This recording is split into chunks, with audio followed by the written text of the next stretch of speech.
your kingdom wealth. Number one is love for God. There are difference between the love of God and the love for God.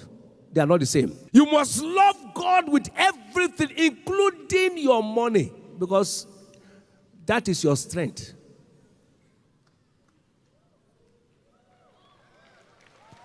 Any love that does not involve your money is fake.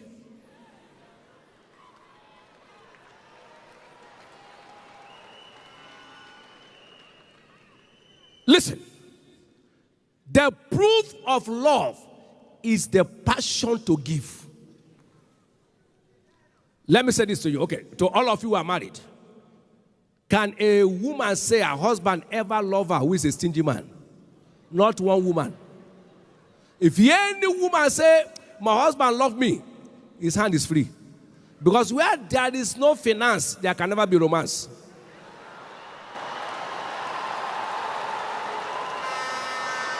Are you hearing me? Any woman you hear in the world, my husband loves me so much, is not no stingy man with the wife. They say, don't mind our husband, very stingy. So also, you can't tell you love God, and then when it comes to your pocket, you say, no, God knows I don't have. Check your love, oh. Yeah, hear this and hear me well. For you to enjoy covenant wealth, I'm not going to say many things because here is where I learned everything. I'm still learning. If I tell you, there's no day I don't listen to him, so there's no point. Out of the tapes, there's no day. I still get the tapes, you don't know. There's nothing you preach that I don't listen to. As you're hearing it, I'm hearing it. Is there any copyright law? Okay, there's no copyright law for Bible. And it's my father, so there's no copyright law there. If I'm getting results, anybody who wants to find out, that is his own business. Now listen carefully. For instance, I can't say I love God with my strength and I'm struggling to tithe. Something is wrong somewhere. Something is what? Tithing is simple a demonstration of obedience to God. While my giving is actually a demonstration of my love for God. You don't love God when you pay tithe, because tithe is his own. You have not started demonstrating love with tithe. So for a Christian to be struggling to pay tithe, you have not started at all.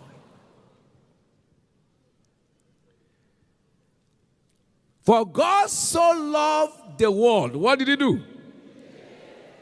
No, he sang. He preached. He sat on a chair and was copying note. For God so loved the world, he gave. And Ephesians 5:1 says, we be imitators of God as little children. His eyes have not seen, ears have not heard. It has entered the heart of man what God has prepared for them that what? You will be the next wonder to your world.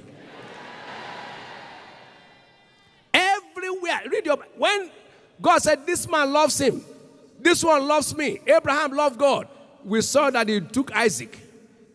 Solomon loved the Lord. In 1 Kings chapter 3, he went and gave sacrifice. Tithe is fixed, which all know, except you are coming to church for the first time to Shiloh. Tithe is 10% of your income, which I won't go into it, because when you come to tithe, people ask questions, is it gross or net? When we ask somebody ask such questions, tell him, my friend, go away.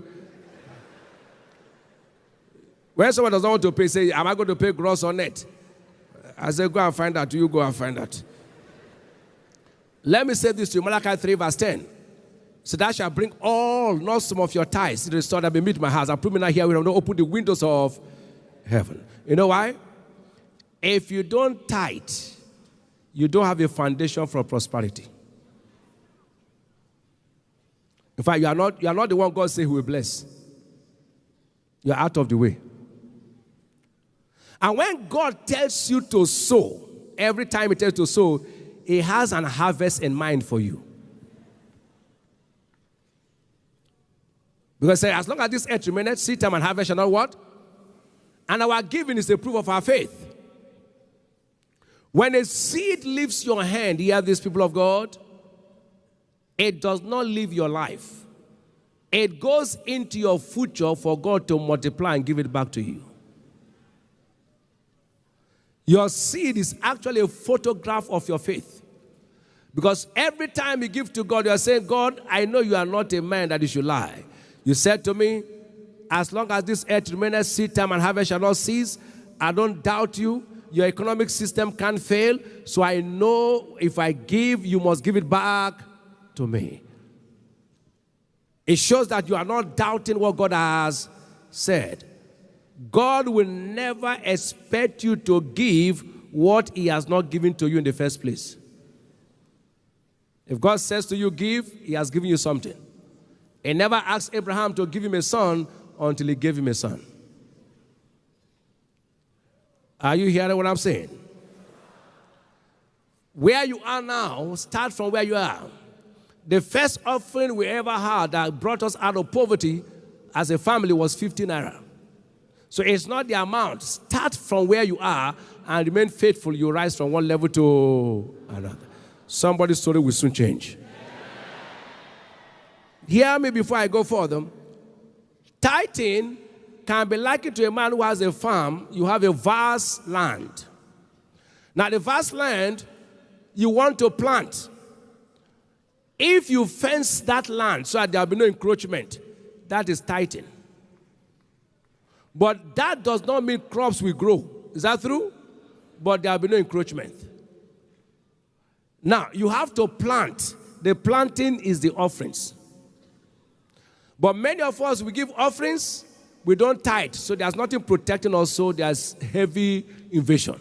And some of us, we give tithing, but no offering, so it's lopsided. The two must go hand in hand.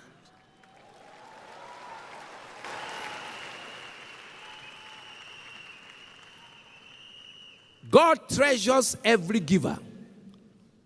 The quality of your seed determines the quality of your harvest. And the only way you can overcome greed is to be a giver.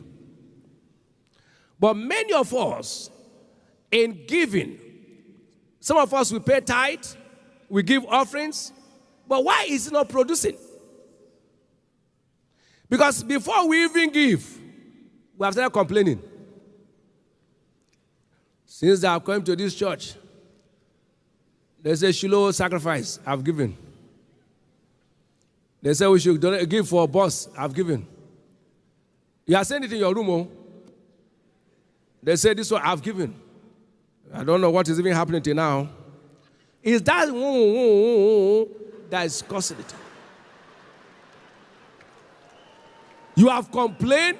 You have murmured as if God is a tax master. 2 Corinthians 9 verse 7 says God loves a cheerful what? Many of us, we give, we are impatient. We are what? Impatient. We understand, the day that you are hungry does not mean if you plant something today, you can uproot it. Even if you're hungry, will you uproot it that day? So the day you plant, not the day you harvest. You have to be patient. You can't go uproot, say now, I've put corn now, I'm hungry. No, it must grow. So be patient. Are you going to understand? Hebrews 10 verse 36, Galatians 6:9. It says, and let us not be weary well doing, but in due season we shall reap if we faint. And then yesterday so much was said about words, so I will not dwell